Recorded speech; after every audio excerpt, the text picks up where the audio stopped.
Okay, let's start. Any questions about anything?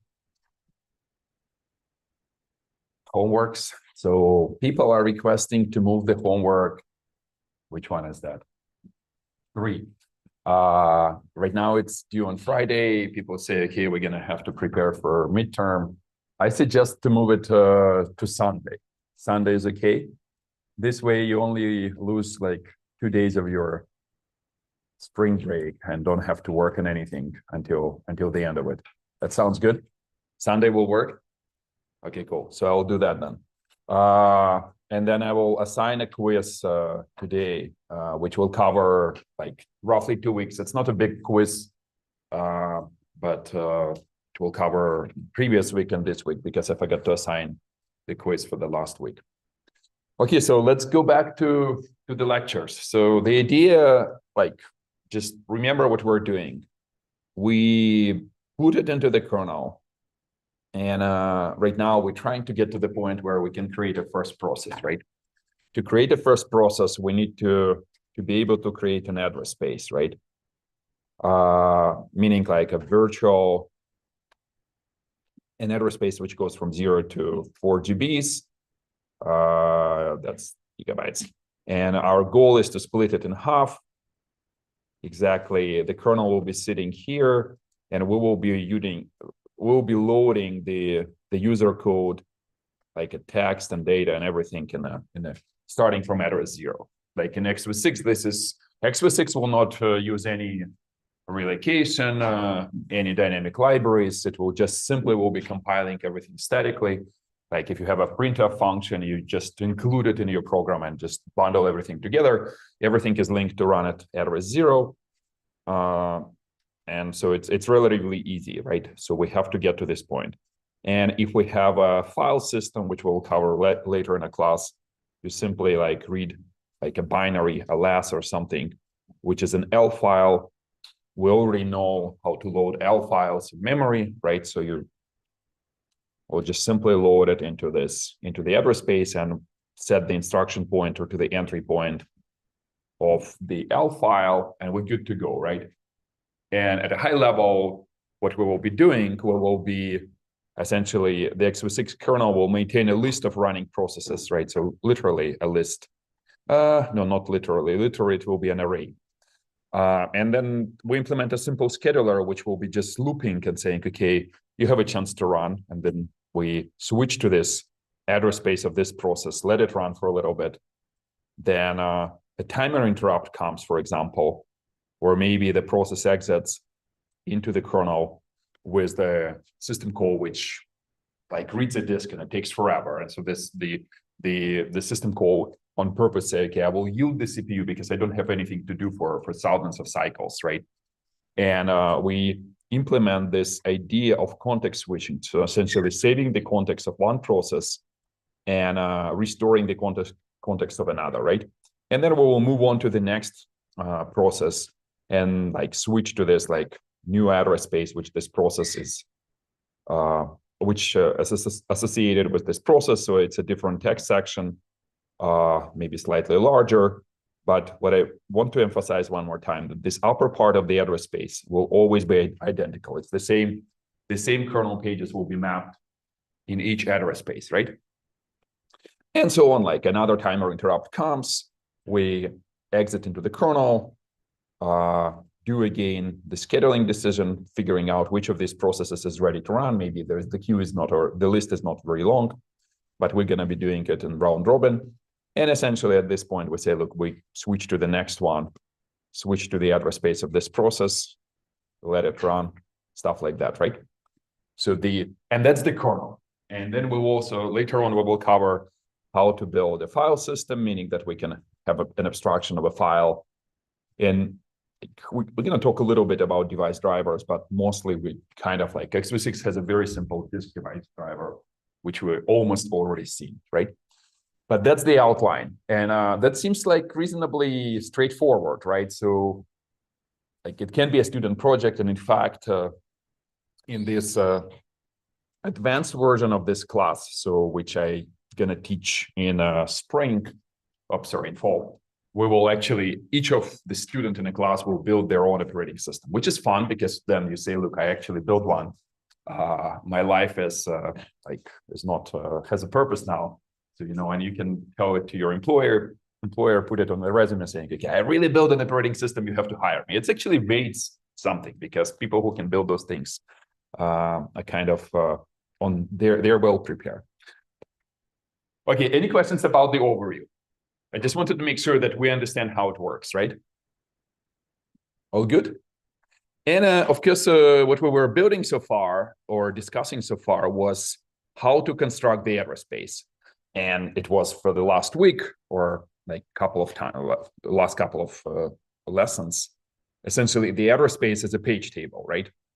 And we said, okay, we need one building block. We need a memory allocator, like essentially some like library which tracks available physical pages, because every time we want to extend a page table, we need a new page on the list, right? So it's not very hard. You just say like, I need memory to store the page table, and it like hardware actually wants to see a physical address in CR3, and all the addresses in the page table, all the pointers are physical addresses, right? So you always have to keep track of where the physical memory which you are allocating, what the physical addresses are, right? So it's also not very hard in our case because we were so smart that when we create any of the address spaces, we keep track that everything is just shifted by 2, right? So so this is the knowledge which we gain. We know how to construct the address spaces. We're almost ready to start constructing processes, right? Because we kind of understand that, okay, file system will be later, but as long as we can read something from disk, we're fine. One thing is missing. And this one thing is that, remember, I keep saying, you run for a while in the process, and then the timer interrupt comes and preempts you, right? It would be nice to understand how this piece works. And today and next lecture, which probably will be after the spring break, because on Tuesday, we will spend time preparing for the midterm. On Thursday is a midterm next week. But we will cover something what is called interrupts and exceptions. So essentially this idea that you can have an execution and it can be preempted by the hardware, right?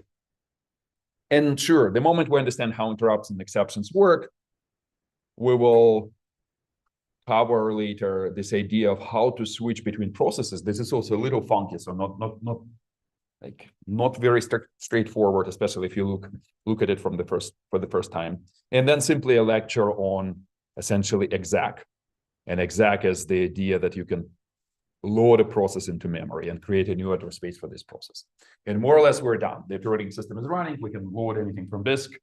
We put into shell. Shell, you type a command ls. You know how to build a shell. You parse the command and start invoking exec system call. And we know the internals of exec, right? And by then, we'll be close to be done. That's the outline. Good. So now let's cover the interrupts. So that's the subject for the next couple of lectures. So if I ask you a question, why do you think we need interrupts, or what purpose do they serve? I mean, I keep saying timer, so that's one reason, but do we know other reasons by any chance?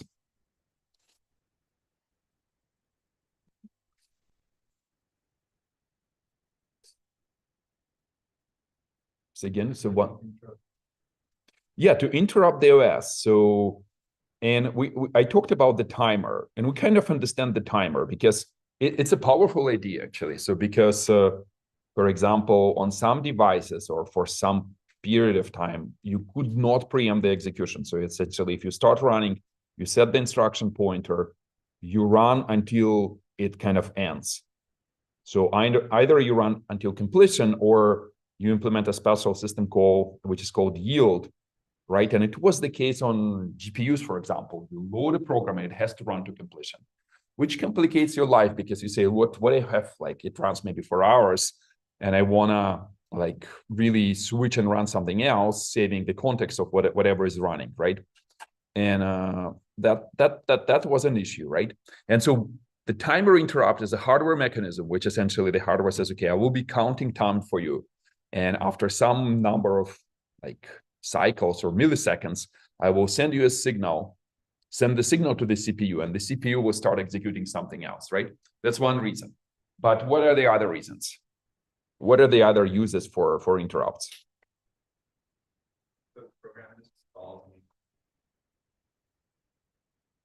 Program just stalls. Okay, I take it, but just would be nice to be more specific. What do you mean by stalls? Oh, like,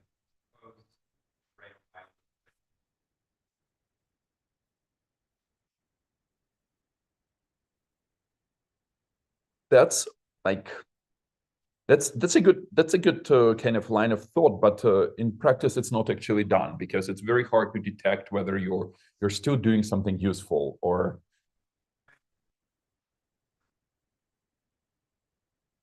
okay, got it. So what you're saying is that it's also kind of done slightly differently because it's done through a timer interrupt. The timer interrupt will maybe preempt an execution of this ROC program, and you switch back to the cell. And from the cell, maybe you run some kind of a top program, and you say, look, it looks like this guy is running and not doing anything useful.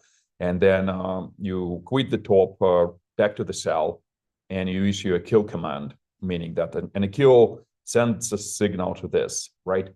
So it's more about like communication between the user and the program implemented through a timer interrupt. But I thought that when you started this, your line of thought, I was thinking you're going to say something like a program touches memory, which was never mapped. Like last time I was trying to crash a program, it didn't crash because I was lucky. But if you do something like a move instruction and you use an address, and this address is not mapped, so meaning that, we take this address, like, and we split it into 10 bits, not we, it's hardware, and 12 bits. And you say, look, I'm going to walk the page table, like you find the entry in the first page table, you maybe go to the second level, maybe second level even exist, and then you use this and you go here and this entry is not present. So it's the present bit is set to 0. And then you say, look, that's probably an error in my program. And the specific, the hardware which does it, right? So the logic of the hardware which works the page table says, okay, I don't see an entry in a page table, I will trigger an exception. It's called a synchronous interrupts are called exceptions, meaning that something really bad happens in the execution of the program, like memory is not mapped, or for example, you're trying to divide by 0. And mathematically, if you're saying, okay, like A divided by 0 equals B, which is equivalent to A equals B multiplied by 0, right? So you cannot find a number B such as that you get A back, right? So it's like at this point, if you ended up dividing by 0, the result which you eventually like get from the program probably doesn't make sense. So at this point, the convention is, okay, trigger an exception and make sure that, you can either kill the program or do something else, right? So like, yes, so interrupts are also used to like signal those abnormal conditions, like synchronous condition, because it's not like you were running a program and, timer interrupt preempted you, right? It's really you encounter some condition in the program which you have to stop at this point. And a third, okay, this is the 2 reasons. And the third reason, I had more cans, so maybe you guys have ideas for how we use interrupts as well. And it's closer to timer. Actually, there's probably 2 more. Correct. So you say like timer is just one example of a hardware, but maybe there is a network interface, like a network card, and it really has like a cable attached to a port. And like at some point, and like nothing is happening for a while, but then you receive a network packet. And the operating system like usually doesn't pay. The way it's structured is in most cases, the operating system keeps context switching, running the programs, everything, right? But then only when the packet shows up, the hardware can raise an interrupt saying, okay, by the way, I want to like notify the main CPU because like the network card has its own CPU, right? So some maybe like embedded, whatever, ARM CPU, or like sometimes they're quite beefy actually, like they're powerful ARM CPUs. and they send a signal to the main CPU, okay, you probably have to take a look at it because I have a packet, I put it in a queue, and queue means it's in the main memory. But if I receive a lot more packets, maybe I will run out memory in the queue, and then I will start dropping packets because there is nowhere to save them. So it allows the hardware to notify the operating system about like external events. Similar stuff happens maybe close to what you were had in mind when I like type something on a keyboard. I can type, if something is running forever, I can type Control-C and maybe preempt it somehow. It happens in real life because if you develop operating systems, like some kind of a funky hypervisor, which doesn't even like run processes, it just schedules virtual machines, but then something goes bad and you say, look, I really want to like reboot maybe or dump whatever the state of memory on the machine or a page table or something like that. So you can implement a something like a keyboard wired low-level interrupt handler to react to this condition. And that's fine. So it's almost everything what I wanted to ask for is here. There is one additional weird case which is worth mentioning. This interrupts, and like on Intel, on Linux, it's int x80. On x86, I think we're going to be using int x40. Is used as a mechanism to transition between the user into the kernel, meaning that interrupt will allow you to switch a privilege level, which we will be using to implement a system call. And historically, this was the only mechanism. And today, because interrupts are not the fastest way to do this, there is a newer mechanism which is called syscall or sysenter. So like it depends on like 32 versus 64 version of the architecture. But the idea is like essentially those two are used to implement system calls, which is not like, it's a slightly different, it's more like a security primitive. You say, you cannot just call a function in a kernel because you have to validate arguments and there is one specific entry point which you advertise. And so interrupts are used to implement this secure transition. But the two other cases we covered, so synchronous, meaning that the program runs into some bad case and essentially at this point it has to like, the CPU has to switch to recovery code, or asynchronous where a network packet or a timer essentially sends an event saying, okay, by the way, something happened. You may want to react. You don't have to do it immediately. Okay, so how do we handle an interrupt in hardware? So we have this slide, which I was keep showing, right? And normally when you keep executing the code, you simply say, look, I generate the next instruction pointer and I will do and like read the instruction from memory. So I have a program counter here. This is the instruction which is pointed by the program counter at this address, right? So you will fetch it from memory, decode it, do the register read, maybe execute it. And at this point, it can either be an OK instruction, so meaning that you load it from memory and the memory was mapped, meaning that the entry was present in a page table, or maybe you were doing a division and you were not dividing by 0. And at the end of this, you say, look, did the default happen, or meaning that the synchronous exception happened or not? And hopefully no. And at this point, you just simply commit the results of this instruction because you say, look, I loaded something from memory or I stored something, it's fine, everything is fine. And you say, look, I'm going to go to the next instruction, right? And up until now, we kept talking that CPU works this way, and it's true, right? And you just simply say, look, again, we generate, like if we do a jump, the instruction pointer may like point anywhere in memory, but typically you just increment the instruction pointer by the size of this instruction, right?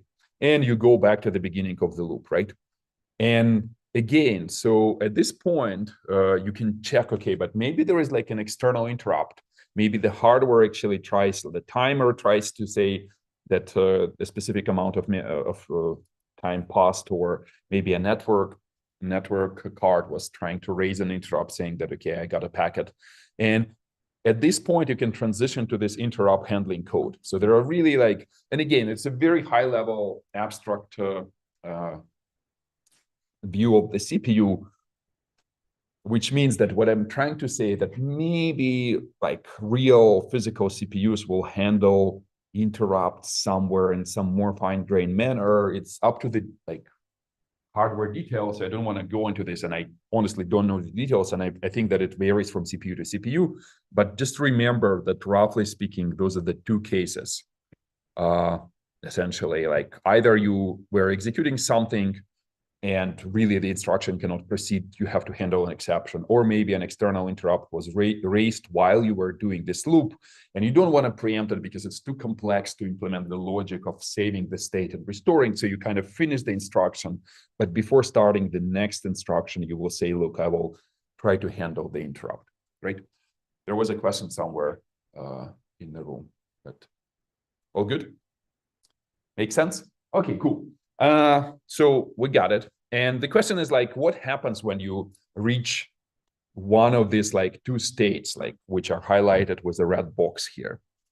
What do you think should happen? How would you build a CPU to handle an interrupt?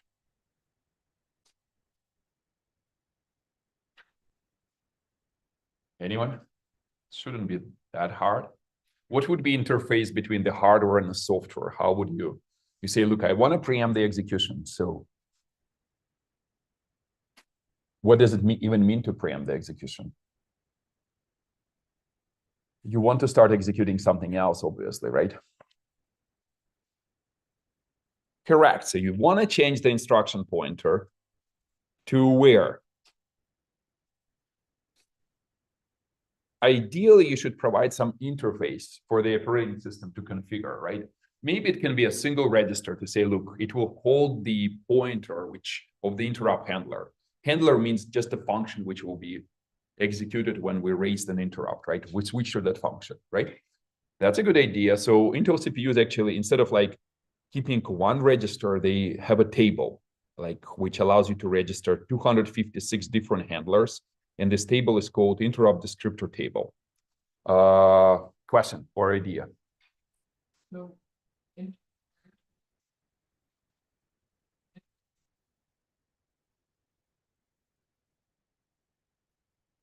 Uh-huh. No. You're right. So what finish or? No. I will continue what you said because it's important. So what you're saying is that you might also want to make those interrupts interrupt handlers somewhat privileged, because if you allow, in most cases, they will have to either access a page table, maybe because it's a page fault, and really you're doing some kind of a swapping operation saying that the page actually was mapped, but was due to lack of like insufficient physical memory, we just moved it to disk temporarily, and you have to move it back from disk into memory, update the page table, and those operations are typically privileged. Also, when it's a timer interrupt, you probably, it's part of the kernel code which implements the timer to make sure that you pick the next process to run and everything and stuff like that, right? So in most cases, interrupts are handled by privileged kernel code. It's not always the case, especially in modern systems where you fight for the last bits of performance. There are cases when you implement interrupts at user level. And it's still a little bit tricky because hardware doesn't support it very well, but it's still possible, right? Okay, back to this idea. So, which means that maybe you're going to change the privilege level, and we'll discuss what these privilege levels are from user to kernel. But at a high level, we said, okay, we want to jump to a handler. And one important bit of things, like one important design bit, which is missing still, what else do we need to do? You start executing of the handler, but you really, at some point, most likely, in most cases, you want to come back to running the original program. So what do you need to do?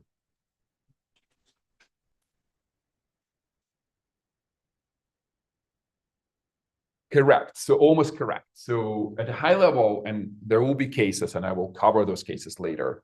But at some high level view, you need to save the old state. Meaning that if you were running, you had your instruction pointer, which was about to execute the next instruction, this one. So at least we have to save the instruction pointer to be able to come back after, return from the interrupt and resume execution of the program. Because if it's maybe if it's a timer interrupt and you don't do a context switch, you just simply come back to this process, right? So you need to save the state. And that's exactly what's happening. So let me show you here. So let me erase everything on this screen. Essentially, these 2 bits of the interrupt handling code, and roughly speaking, we either get here from here or directly from here. It's the same code on the CPU, so the same logic of the CPU. It says, okay, we will locate the current exception handler, meaning on Intel, we read the table, which is called interrupt descriptor table, and we'll figure out the entry point of the handler.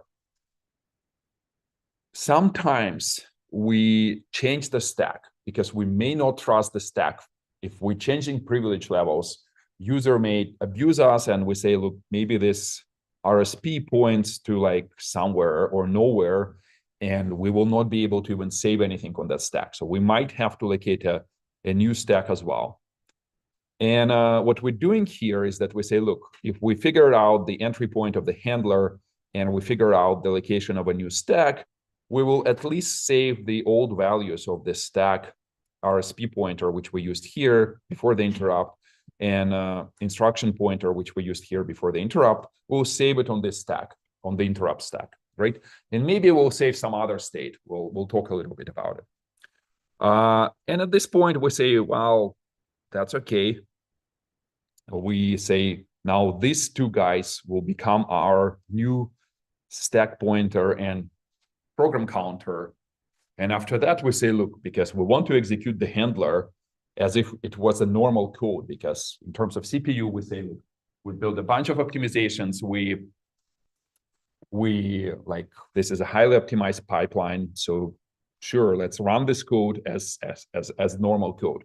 After that, we just simply return and say, okay, our instruction pointer is set to this, and we will go back and start running this fetch, decode, execute loop again. What I meant to convey is that the interrupt code, it's not some special mode of execution of the CPU. You like just replace the instruction pointer and a stack pointer, and then go back to this normal fetch, decode, execute loop, right? Does it make sense? Question?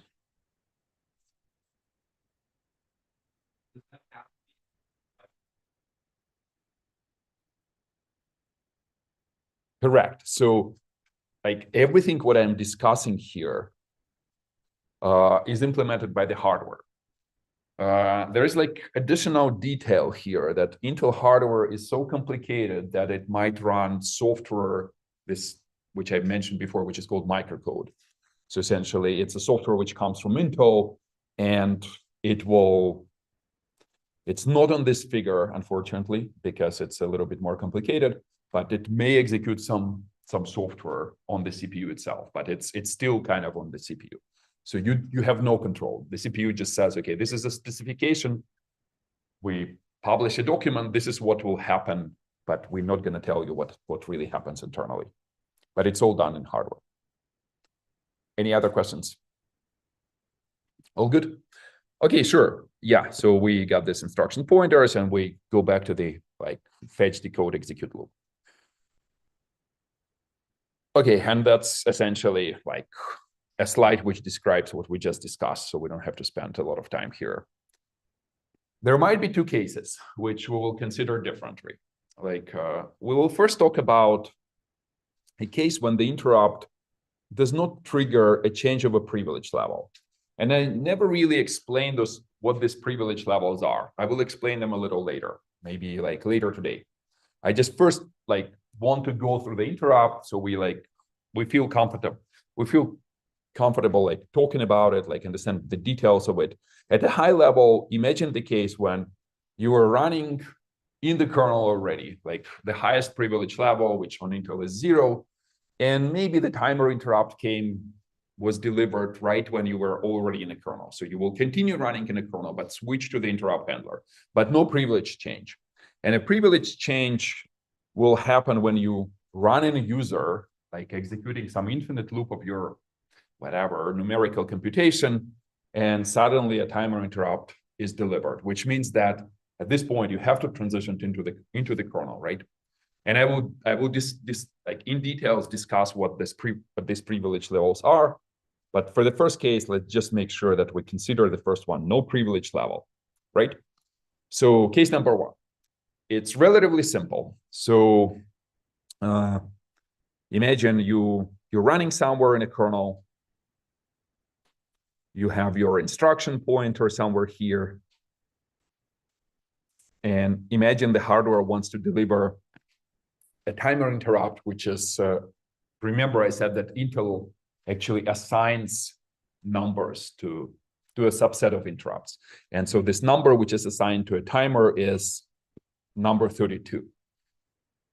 I don't know, like historically, there is a lot of jargon around the interrupt handling, and they're like interrupts, exception, traps, and I will explain what these are, but at a high level, typically from the context, you will understand what it means.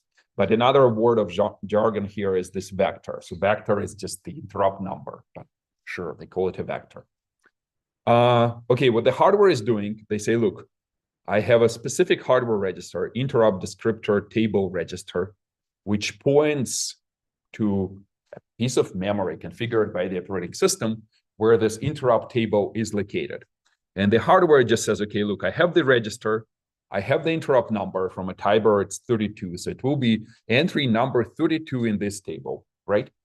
And what the table at a high level contain, it will contain the pointer to the handler, right? So essentially this like purple pointer will be the next instruction, which will be executed as part of the interrupt transition, right? And like, okay, sure, that's not super hard. Seems relatively easy. So specifically this interrupt descriptor table register, it has a base, which is just an address. And it also has a limit, and it means a size, right? And roughly speaking, those are entries like from 0 to 256, and each of these correspond to an interrupt, like number 1, number 2, number 3, and so on, right? Not super hard. So operating system essentially configures this register. And like obviously the register sits on the CPU, the table sits in memory, and the operating system will configure those individual entries. And for each entry, it can like say, okay, what's supposed to happen? Like the hardware will blindly follow this protocol, fetching the value from this entry. So let's take a look at what is in there. Those things are called descriptors, the entries in the table. And specifically, this one is called an interrupt descriptor. It's a picture from Intel CPU. There's a bunch of fields here, and I don't want to immediately talk about all of the fields. And what we need to concentrate on is the address of the handler. It's for historical purposes, it's actually split in two parts, but logically it's just one 32-bit entry, an address of the handler, right? And so sure, it's called an offset of the handler, but literally just a pointer to where the interrupt handler is located in memory. And obviously these fields are configured by the operating system, and the hardware just blindly reads this value and sets the instruction pointer to this value, right? So the hardware will not do much here. And as I was saying, the interrupt handlers, it's just a plain old code.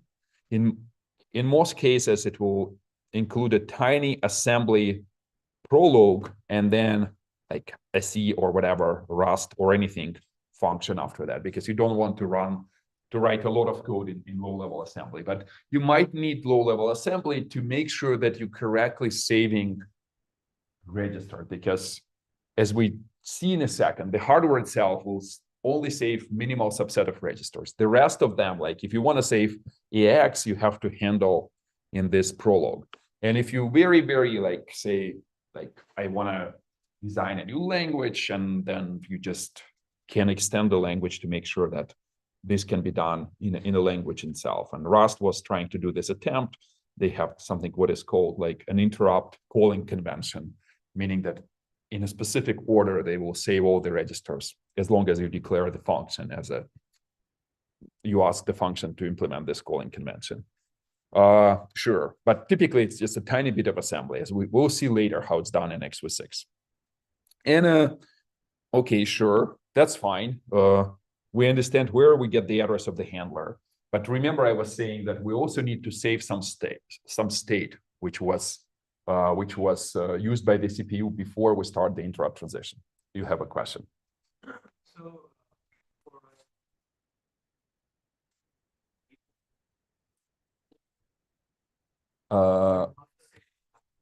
Yeah, first of all, I promise you we will take a look at the implementation of the interrupt, and there will be a homework, and you will extend x86 with a new interrupt handler. But at high level, you like if you have this vector 32, you implement it as assembly label, and you do some saving of the registers here, and then you jump to a C function like, I don't know, like ints or whatever, what you want to call it. I forgot, like all traps, I think it's called on in x86. And you execute this all traps, and surprisingly, you don't come back here, but you almost do, because you, instead of using a call, one way is to come back here and restore the registers, because you control how you save them and you can control how you restore them. But in x86, you will exit into like one generic register restore code, but it's kind of the same idea.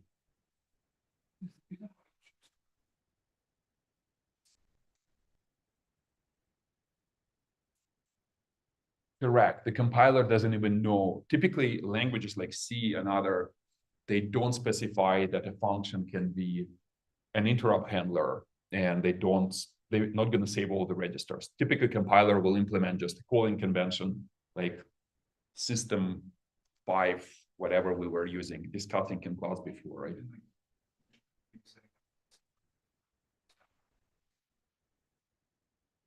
This stack, typically the stack is not manipulated here, because although there are cases where it's done, but typically not. Typically the stack is just configured, and I will show you how it works in one of those tables, which are configured once and forever. The hardware will fetch a new value of the stack if needed, and will switch to that stack. Logic of the heart of the CPU.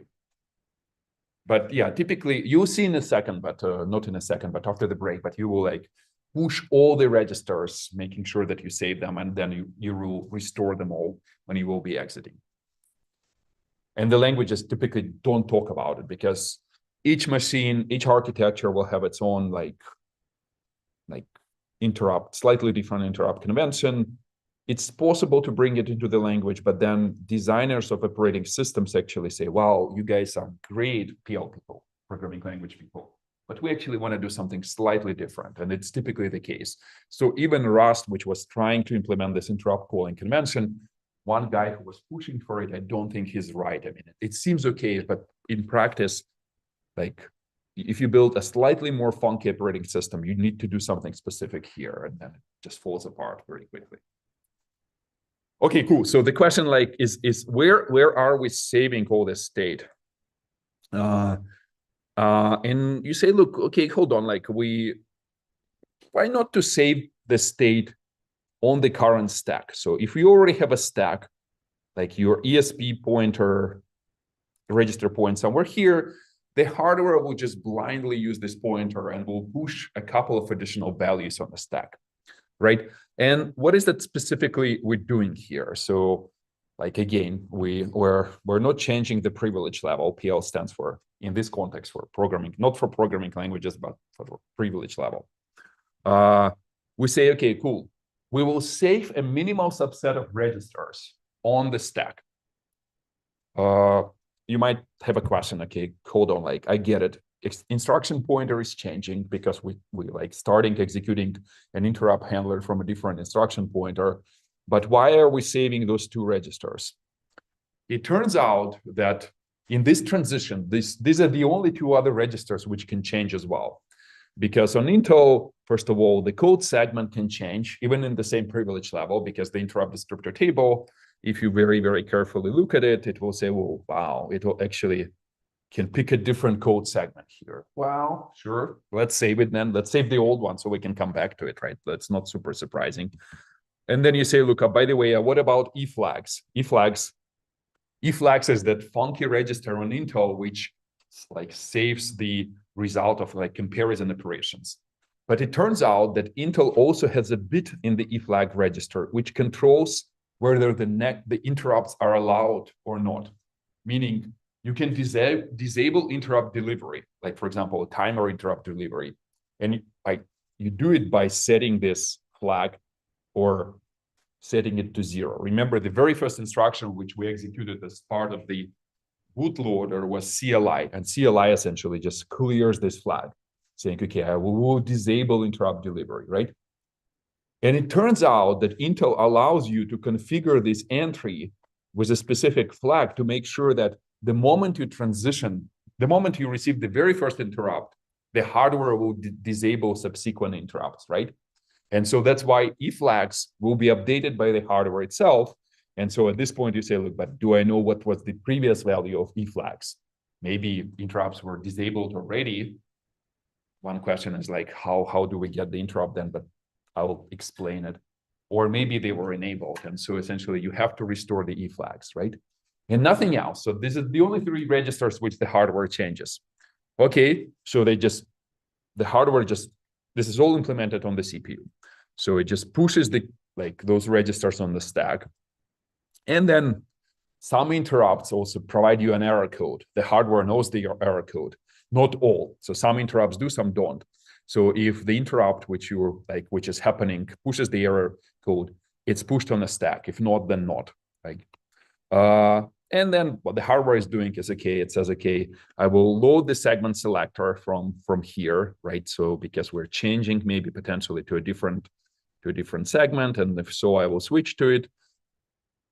It will get the new instruction pointer from the same table as well, right? And those will be loaded into the code segment and into the instruction pointer registers. And after that, this is like, again, bits of this funky jargon here. So if it's an interrupt gate, we will disable further interrupts. Sure, but it's the same entry in the table. It just has a different name. But so we will update the flags. That's why we save it here. And after that, essentially, everything is smooth sailing. So we just start executing the handler from the instruction pointer and go forward, right? So not super hard. And what happened is that the stack will look like this. So if that was the current value on the stack, some kind of a foobar here, the hardware pushes this 3. If there is an error code, the hardware pushes the 4th one. And this is the new instruction pointer, but the stack hasn't changed. So it's like moved as a normal, like grew as a normal stack. Make sense? And so essentially when your assembly code vector 32, like the very first instruction which you're executing here, whatever, you control it, you write it as a system designer, will find this stack in this state. Make sense? Okay, so back to my wonderful diagram. So this is the stack. This is like again, if anyone ever asks you what happens on the interrupt transition, you quickly remember this slide or quickly search for this slide. And I think I didn't make a mistake. It pushes them in this order, right? E-flag, CSA, this is from Intel, yeah. So that's correct, right? And you remember how it works. And then you say, look, and I start executing the handler. Very, very easy, right? Okay, cool. So, and the question is like, how do you return from an interrupt? At a high level, the return from the interrupt has to undo all these changes, right? And so Intel came up with a special instruction. It's called IRAT. So kind of ret is the return from the function. IRAT I stands for interrupt, so return from an interrupt, right? And so essentially, IRAT expects the stack to be in this state. So ESP has to be here. Actually, it has to be here because I don't think it cares about the error code. It just says, okay, you handle it as an operating system designer. But say when you execute the IRAT, instead of just jumping to the return address like the regular ret instruction does, it says, okay, I will fetch these things from the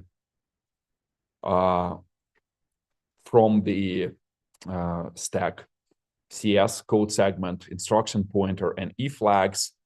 And this is not happening in our case right now, and essentially just resumes execution because like instruction pointer, which was saved by the hardware, is pointing to the instruction which was executing right before it was about to execute when the interrupt was delivered, right? And so essentially at this point, you're back to executing the code which you were running before the interrupt was delivered. Make sense? Any questions? Just to wake everyone up, I'll have a question. So actually, wrong. Let's go to the poll side. Let me quickly fix this slide because it's need to write Anton.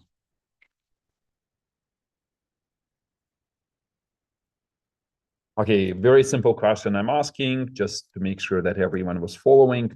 The question is, which registers are saved on the interrupt? This one. And you should try to answer. I have a very long list of registers.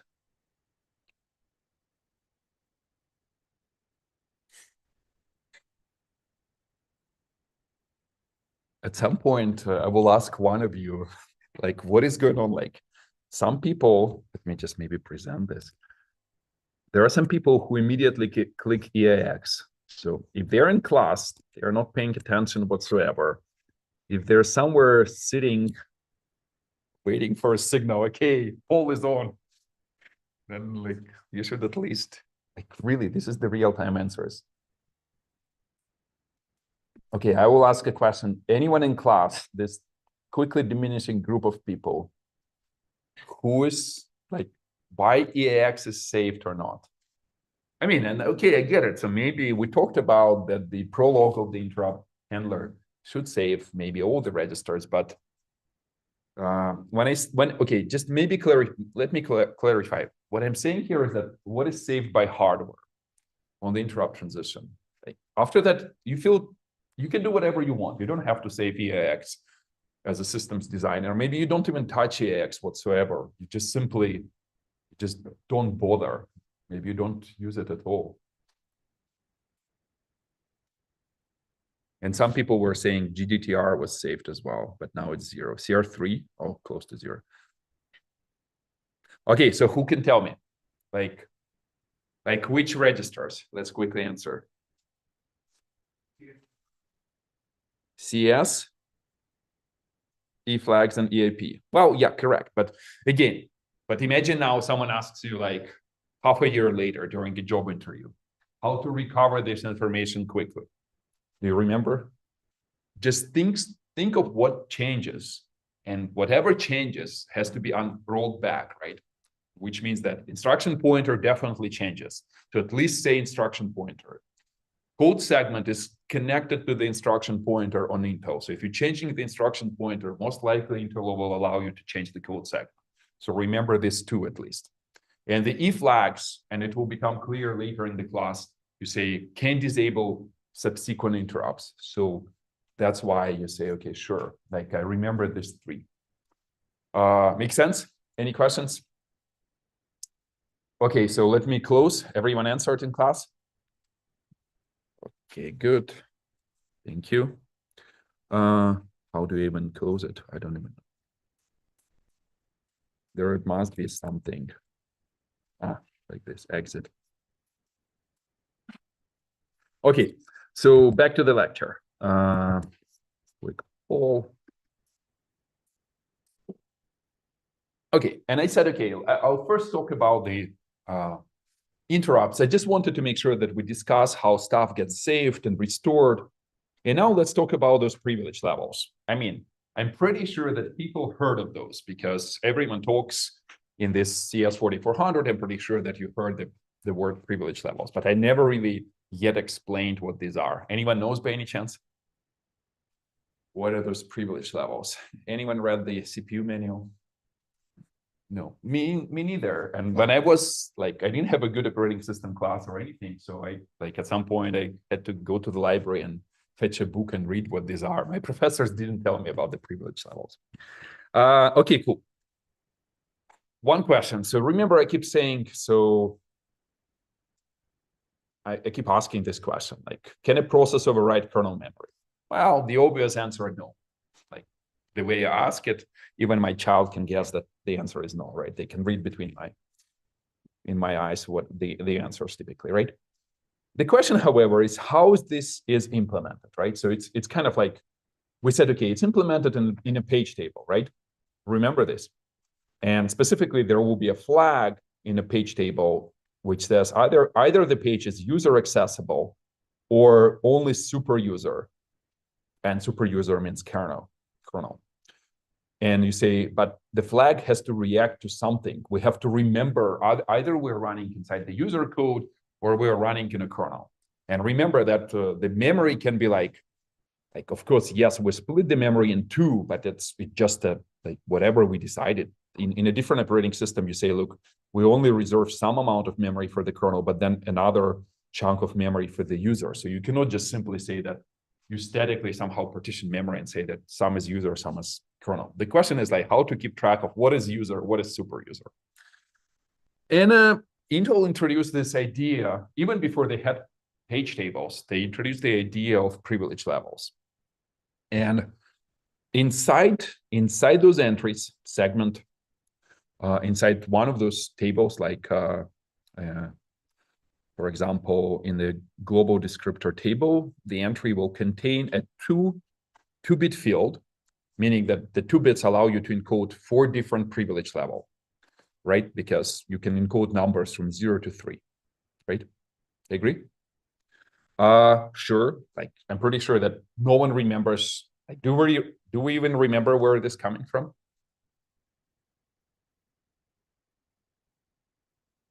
What am I talking about? Do you guys remember? That's a good question for a poll, right? Anyone remembers? Let me remind you. Otherwise, it's like this is the state of the class, right? Quick reminder. Remember, Intel, in their wisdom, they came up with this logical addressing mode, right? So every instruction in front of it will have a segment, right? And whatever we have in registers is just an offset within this segment, right? And the segment selector is actually a pointer to an entry in a global descriptor table. In practice, there might be different descriptor tables, and there is a local descriptor table. I don't want to touch on that because it gets complicated and not used often. So just remember this one, global descriptor table.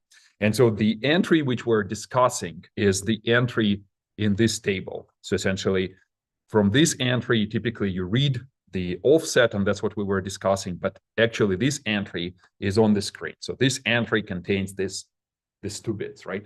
So when we create a global descriptor table, we should say, by the way, this entry will have a privilege level, right? And that's what we do. And so we say, look, the CPU will keep track of the privilege level at which you're executing. And it's called a current privilege level, or short is CPL, stands for this current privilege level.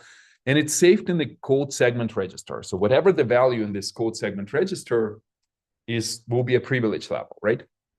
And there are some rules of those privilege levels, right? So you say the most privileged, the total of them is 4, like 4 privilege levels, 0, 1, 2, 3.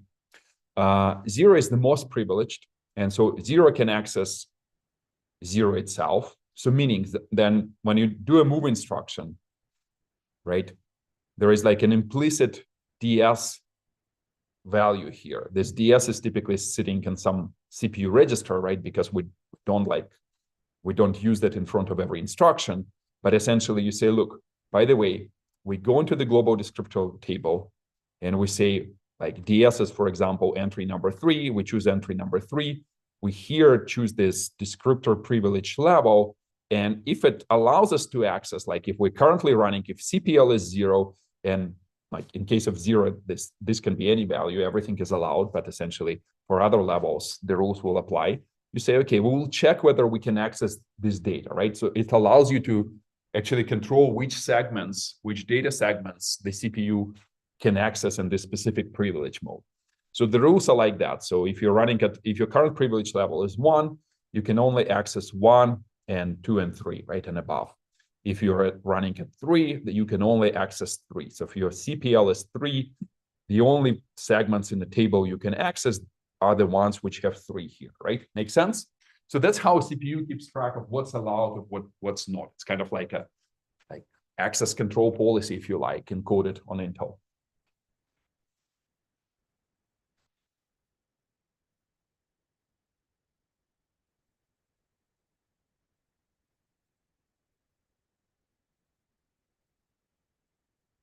Correct. Yeah, that's a great question, and I'm glad that you keep track of that. It uses a single privilege level, which is 0. Like we only created a global descriptor table with 3 entries. One was dummy by convention, and the 2 entries were a code segment and data segment, and they had privilege level 0. And it's okay. We only use them during the boot. Inside the main function, when we reach a point when we initialize the global descriptor table, we'll introduce another 2. And those other 2 will be privilege level 3. By convention, or not by convention, in the most recent years. Oh, again, let's not, how to say it. The way to say it is that most operating systems historically ignored levels 1 and 2. They said, we just simply don't know what to do with them, so forget about them. And like most operating systems like Windows, Linux, whatever, on Intel, they say, look, we're only going to use 0 for the kernel and 3 for the user. And some research systems were yelling, saying, okay, yes, guys, but we have 2 more, so let's use them and we will be more secure, because like less stuff will be like happening because we do not allow it explicitly. But in practice, only the 2 levels are used, and x86 will do the same. So they will soon configure the global descriptor table with 2 privilege levels. But for now, I faithfully follow the boot protocol. We only have 1, which is 0. And let me just go through this, right? There is some additional detail here, which is also important to remember. Remember, like logically, like for example, I keep saying when we switch to a new page table, we load the hardware register, control register 3, CR3, right? And it seems like a drastic change, because if you allow user code, like your programs which you code, to reload the page table, then they can access the entire memory, because they can just pass the pointer to the root of the page table, which they can construct it, and they can map all the available memory and access it, right? Make sense? So intuitively, it feels that some instructions which the system executes should only be allowed in privileged mode or in the kernel, right? And so Intel did exactly that. They said, okay, by the way, some instructions are privileged, meaning that they can only be executed by the CPU if the current privilege level is 0. If you try to do a move instruction into the CR3, for example, at user level, it will trigger an exception. Like exactly this, like it's kind of like a division by 0 or a page fault. You say, look, you're executing an instruction which is not allowed. And you go to the kernel, and the kernel might terminate the process. Makes sense, right? Similar kind of like the list of instructions is rather long, and it's probably growing, but like loading the global descriptor table obviously is privileged. Moving into the control register is privileged, and some other instructions as well. So those are only allowed at privilege level 0. So just make sure that we remember this. Okay, so now question is, how does it work, right? So because I keep saying privilege levels, but let's just keep track of make sure that we understand how like the whole world evolves. When we started booting, right, we started in real mode. So there was no privilege level. Real mode doesn't have the privilege levels because we don't use the global descriptor table yet, right? And the first thing we did, we said, okay, look, we do this long jump and to start 32. And we said, okay, the code segment will be some number, and this number will be pointing into the global descriptor table. So it's an index in a global descriptor table. At this point, whatever we configure here will define the future of this system, right? So, and we were clever and we said, okay, by the way, we will transition the CPU in the most privileged mode of the execution at privilege level 0. So we carefully crafted this global descriptor table to make sure that this field is set to 0. We never even touch on that because it was the way we've seen this global descriptor table constructed. We use this assembly macro, which says, okay, by the way, this is just executable and readable, starts from 0, covers the entire header space. And this one is data segment is writable, starts from 0, covers the entire header space. We don't even provide a privilege level as an argument because we developed this macro in such a manner that it just defaults to 0. So you cannot even make a mistake here. But of course, if you want, you can redefine it. And okay, cool. So we were, up until now, we were running all these boot protocols and everything run at privilege level 0, right? And it's totally fine. And the main function of the kernel, because we're executing privilege instructions and everything runs at privilege level 0. However, and this is why I was like kind of like explaining the IRET instruction before. When we're ready to run the very first user process, we say, hold on, guys.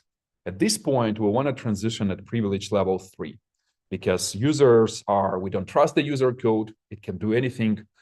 So what we will be doing, and IRET has a slightly different format when you transition between privilege levels.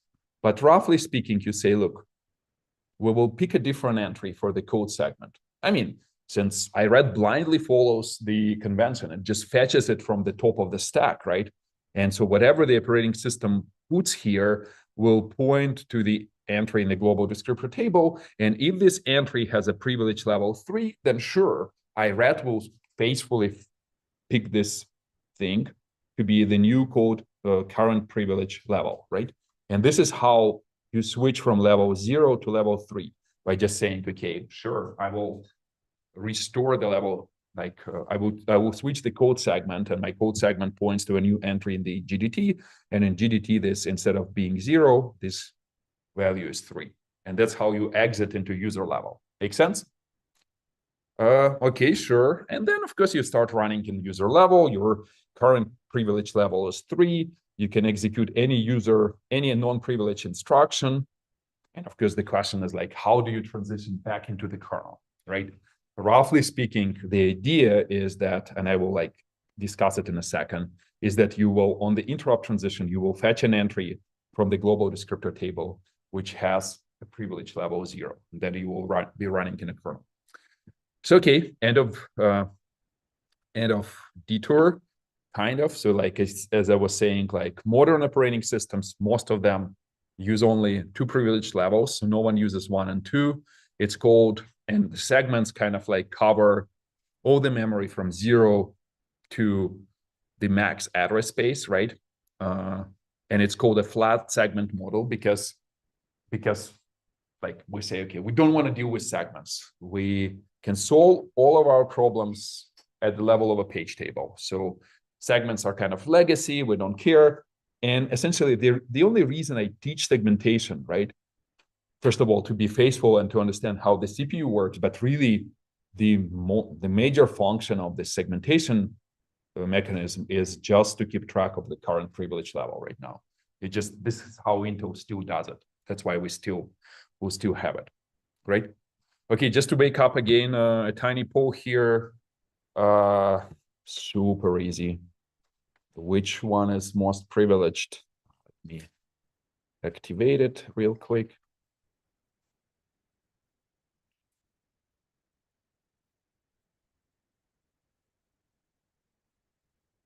Let's quickly answer.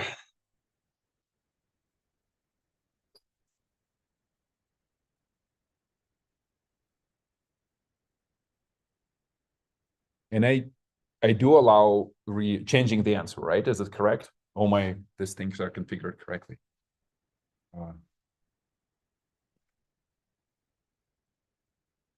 Do we know the answer? What's the answer in the class? Did everyone answer it? 0, right?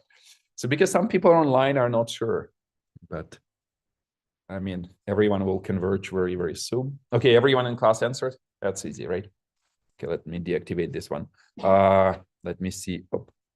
Let me see if we have the other poll.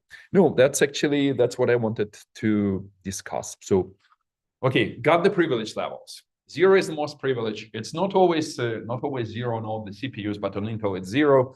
Just make sure that you remember which one is which, but it's not super hard.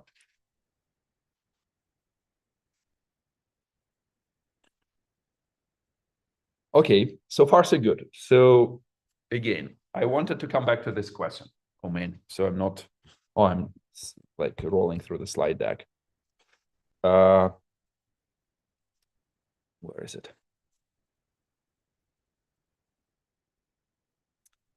So again, I mentioned that operating systems and x86 including will use this flat segment model, meaning that as we guessed, we will configure 4 entries in the global descriptor table. One is for the kernel code, one is for the kernel data. These 2 will have privilege levels 0s. One for the user code, user data, and I color code them as green. So those orange-like style colors are for the kernel, because kernel is yellow on my slides. And the green colors are for the user. Green colors will have privilege level 3. Sure, the question is then, we keep track of the current privilege level, but segmentation allow access to the entire address space, because even the user segments, you can issue any address, right? So essentially from address 0 to 4 gigabytes, you can access all the memory.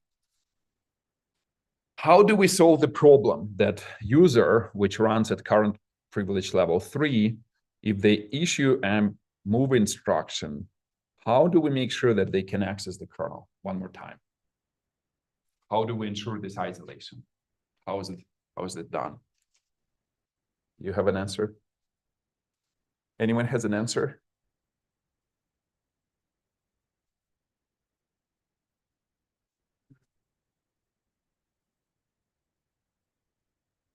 Correct.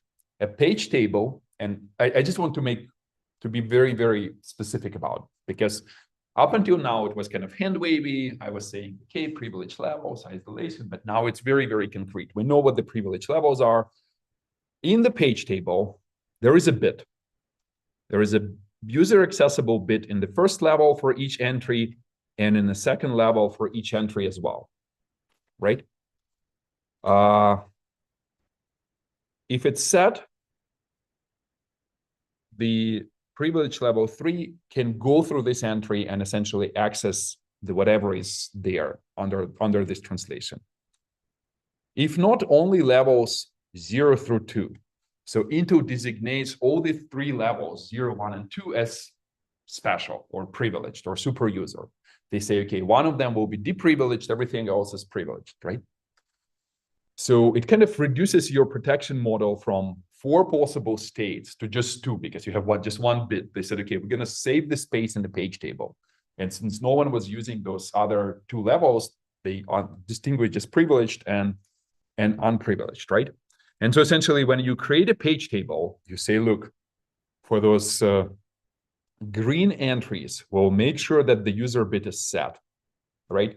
And like ideally, you should do it coherently on both levels, but x86 sometimes still sets 1 here and only controls the kernel access at the second level. But that's essentially how, in modern operating systems, the fact that you cannot access the memory of the kernel is not decided at the level of segmentation, because segmentation is a flat model they discover from 0 to max address. It's decided at the level of a page table, right? So in the page table has to be carefully constructed to make sure that none of those yellow pages which belong to the kernel has this bit set to 1. Make sense? That's kind of the isolation story here. Okay, cool. So now, end of the detour for real. The question is, let's take a look at how the interrupts are processed when we really switch the privilege level. Meaning that we were running maybe at user and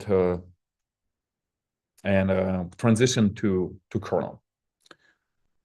Okay, let's assume that we're running in user code. So current privilege level is 3, right? There is one interesting detail. there is another protection mechanism here that you can only invoke an int some number. Like int is actually explicit instruction, which you can put like number x40, for example. The CPU will only allow the transition if this if this current privilege level and the entry in the interrupt descriptor table, this descriptor privilege level is matching or less. So essentially, like 3. If your current privilege level is 3, so you're running inside user, if you invoke this instruction, unless this one is 3, this transition will not be allowed. It is designed specifically that the user cannot say something like int 32 and say, okay, oh, I say that the timer interrupt is invoked, but really not. It's just user invoked this instruction, right? So this is not allowed. And it's like another bit of this protection model that makes sure that user cannot just invoke interrupts at random, right? You may ask a question, but wait, hold on. Like, under what condition user is actually allowed to invoke this interrupt? Do we know the answer? Can anyone guess? Like, obviously, you cannot say int page fault, because that will confuse the hardware. Or int division by 0 will confuse the hardware. Int some number which matches to, I don't know, debug exception. Actually, those are funky. Those actually, this will be allowed actually. But okay, the thing which I was getting to is that this mechanism allows you to designate one of those interrupt as an explicit way to transition from kernel to user, to implement system calls. So for one of those, we will set this descriptor privilege level to 3, making sure that user can actually invoke it, to make sure that the way we will implement system calls is the user will be invoking int x40. And so essentially that's the idea, so that you allow invocation of some of those interrupts. And the interrupts will actually move you between privilege levels.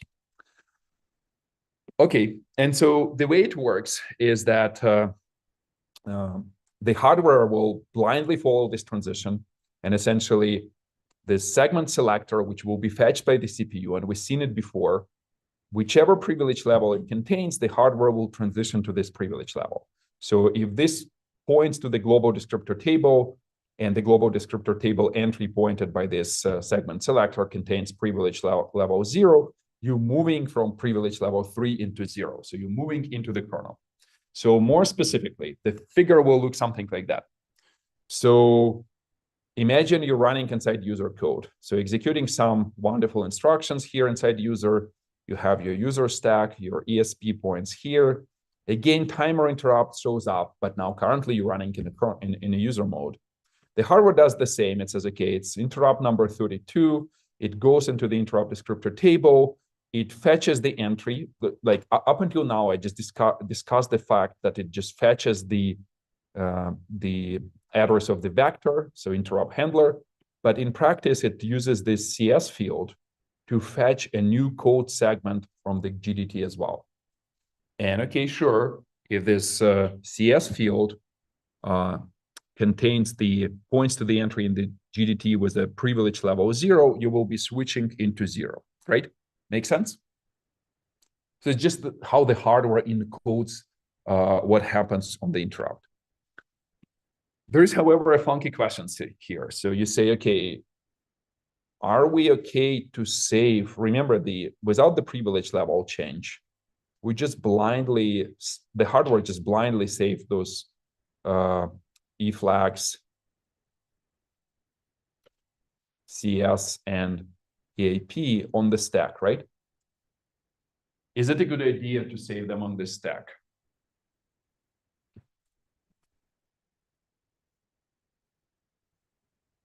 Or what can go wrong?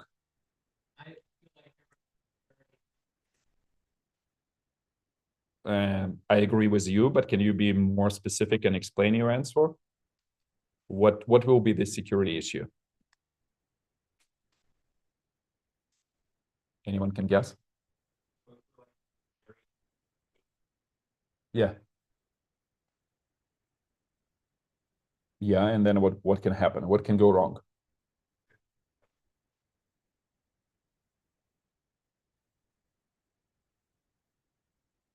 Correct. But just to make it more clear, user code, I mean, typically when you compile your code, you say, look, I don't have access to the ESP register. I never seen it before. But when you compile them in the C program, first of all, you can link against the assembly files, which explicitly will update the ESP. So you can actually set ESP to any value you like. And you can say, look, I'll set ESP to point to any region of kernel memory, and just will be sitting in an infinite loop waiting for the interrupt to show up or do something more funky. And then you just literally overwrite either the global descriptor table entry, elevating your privileges to, for example, 0 on the exit from an interrupt, or you can construct a variety of interesting attacks, right? So, okay, sure. So we agreed, since the user controls the instruction, the stack pointer, the hardware cannot save data on this stack. Agree? So intuitively we say, okay, sure, we need a new stack, right? Stack which is controlled by the kernel, which was pre-configured before we even started running the user, which we trust that it points to the correct memory location. So how can we locate this stack? Anyone can, like, again, so imagine we have a stack, we have a page inside the kernel. The question is, like, when we're doing this interrupt transition, how can we find it? How can we design the CPU that we somehow remember where the stack is? What are the choices here?